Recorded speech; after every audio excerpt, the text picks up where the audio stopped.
వారు జలముల యొద్ద నాటబడిన చెట్టు వలె కాలువల ఉన్న దాని వేలు తన్నును మెట్ట కలిగినను దానికి భయపడదు, దాని ఆకు పచ్చగా ఉండును, వర్షము లేని సంవత్సరమున చింతనందుదు, కాపు మానదు. దేవునికి స్తోత్రం. హల్లెలూయా. ఉదయకాల సమయంలో గత కొన్ని వారాలుగా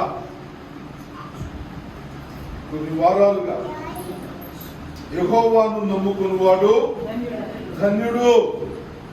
యెహోవాను నమ్ముకునుట వల్ల ఎలాంటి ధన్యత వస్తుంది, ఎలాగా ధన్యుడవుతాడు, ఏ విధంగా ధన్యతలు మనల్ని తాకుతాయి.